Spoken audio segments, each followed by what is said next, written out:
ఇదిలా ఉంటే పౌరసరఫరాల శాఖ అధికారులు గ్యాస్ కొరత ఏమీ లేదంటూ ఏజెన్సీల ద్వారా గ్యాస్ సాఫీగా సాగుతుంది అని చెబుతున్నారు.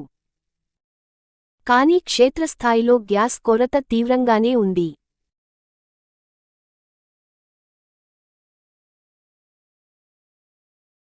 యుద్ధం నేపథ్యంలో దేశవ్యాప్తంగా గ్యాస్ సిలిండర్ల కొరత ఏర్పడిన విషయానికి తెలిసిందే.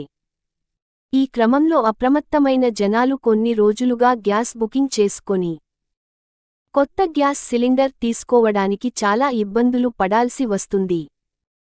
వినియోగదారులు వేకువ జామునే ఏజెన్సీల వద్దకు వెళ్లి లైన్లో నిలబడుతున్నారు.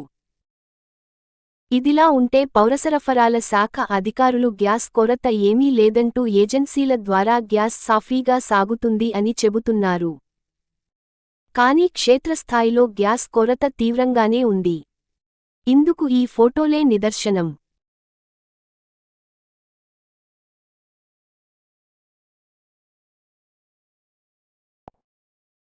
నగర్లోని ఇండియన్ గ్యాస్ గోడౌన్ వద్ద జనాలు గ్యాస్ కోసం బారులు తీరారు. ఓ వృద్ధుడు ఇంటి వద్ద నుంచి కుర్చీ తెచ్చుకొని మరీ క్యూ లైన్లో మండుటెండలో గ్యాస్ బుకింగ్ కోసం కూర్చుని ఉండటం కూడా చూడొచ్చు. గ్యాస్ బుకింగ్ కోసం గంటల తరబడి వేచి ఉంటున్నామని సర్వర్ కూడా సరిగ్గా పనిచేయడం లేదని వినియోగదారులు వాపోతున్నారు. గ్యాస్ బుక్ చేసిన తర్వాత ఇంటికి తెచ్చి ఇవ్వడం లేదని, చాలా రకాలుగా గ్యాస్ వినియోగదారులను ఇబ్బందులకు గురి చేస్తున్నారని ఇక్కడ క్యూ కట్టిన జనం తీవ్ర ఆగ్రహం వ్యక్తం చేస్తున్నారు.